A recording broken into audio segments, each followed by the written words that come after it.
Tatakas siya dahil hindi patas ang investigasyon sa kanya. Tatakas siya para hindi makulong. Tatakas siya, mga kaibigan, at handang-handa na ang inaasahan nilang worst case scenario na mangyayari sa kanya sa gitna ng mga inihahandang kaso laban sa kanya. Siya tatakas o magtatago sa ibang bansa at nagipit na ho yan dito sa punto na dumating na ang pag-aresto sa kanya.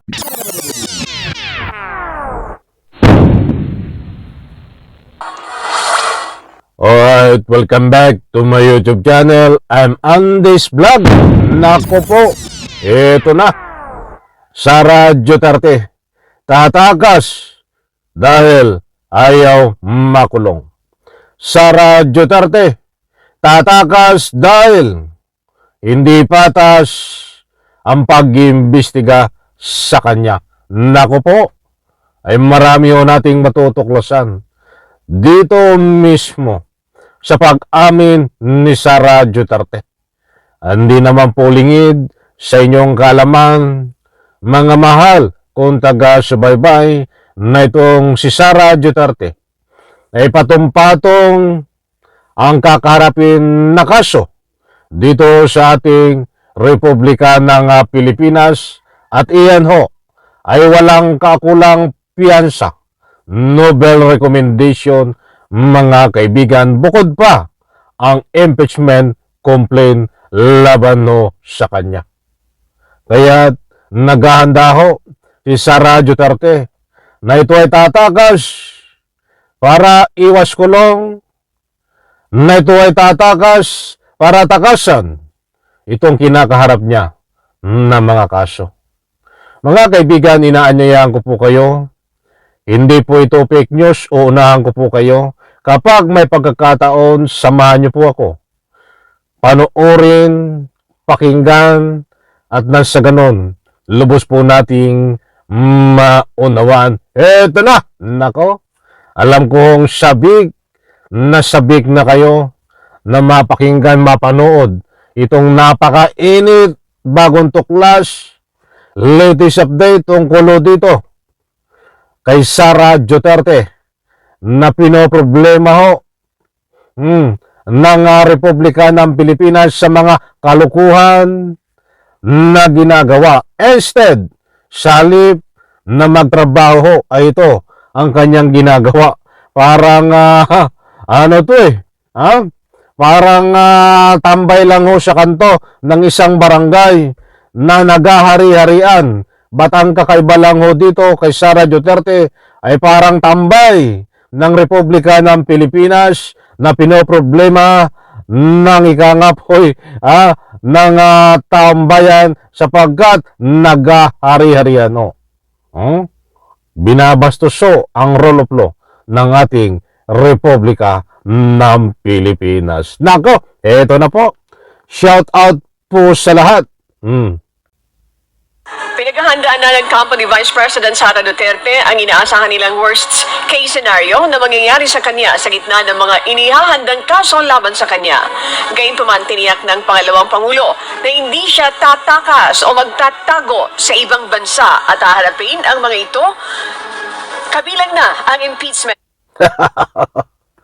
Ay maliwanag ko, mga kaibigan, ang sabi nga ni Sara Duterte ay hindi siya tatakas papuntang ibang bansa at naghahanda na.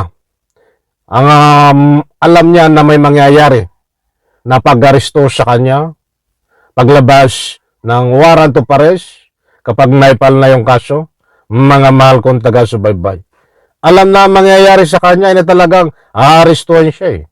Kaya sabi nga niya, hindi siya tatakas papuntang ibang bansa, mga mahal kong taga-subaybay, at haharapin ang kaso.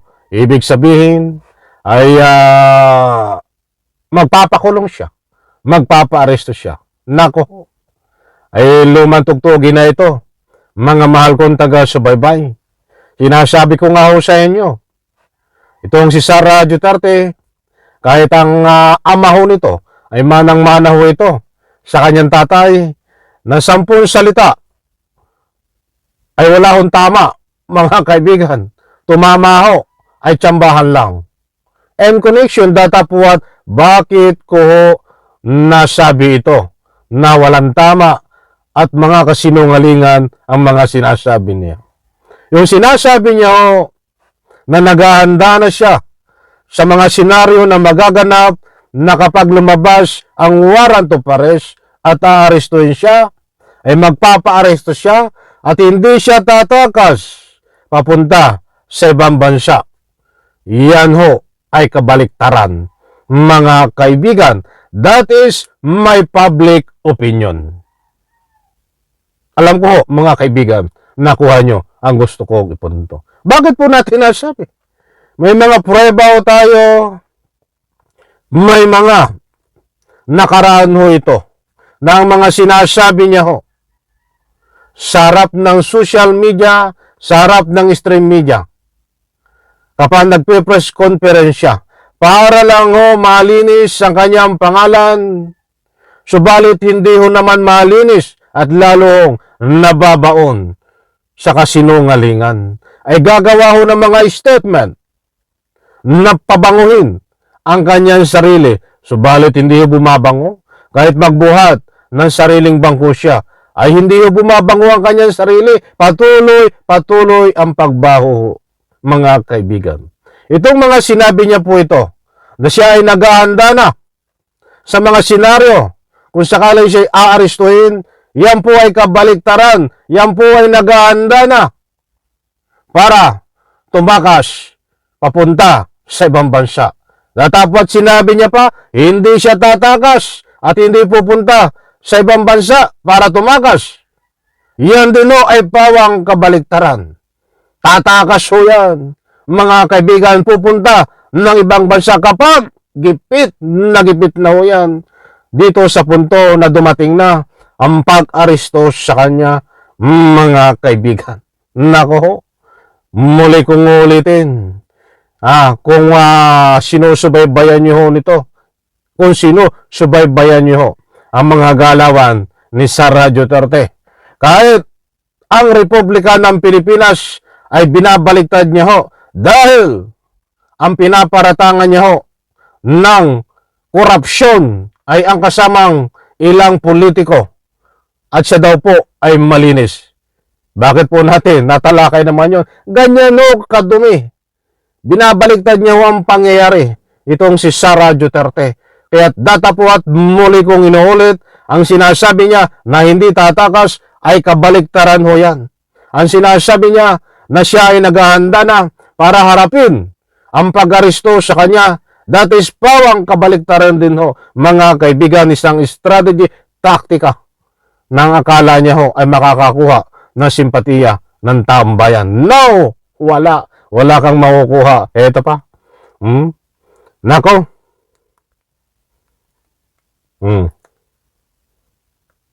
At mga kaso na walang bail. Naniniwala si BP Duterte na hindi magiging patas ang investigasyon ng National Bureau of Investigation o NBI dahil sa mga pahayag ni Pangulong Marcos at ng Department of Justice kaugnay ng issue na kinasasangkutan niya. I don't think magiging patas itong investigasyon na ito dahil kung nakita niyo naman yung mensahe ng Pangulo na sinabi niya na ganitong kriminal na mga, sorry hindi ko maalala yung exact.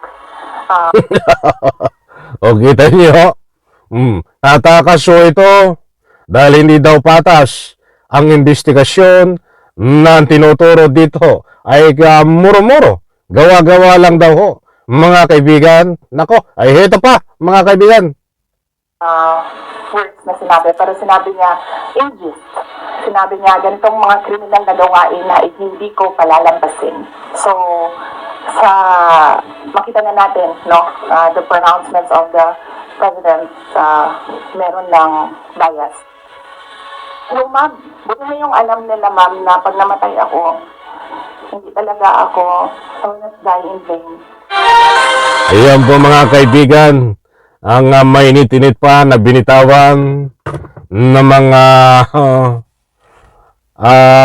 pangako ni Sara Duterte at mayroon ding ilang laban sa ating gobyerno. Katulad nga nitong hindi patas ang investigasyon sa kanya. O kita niyo ho?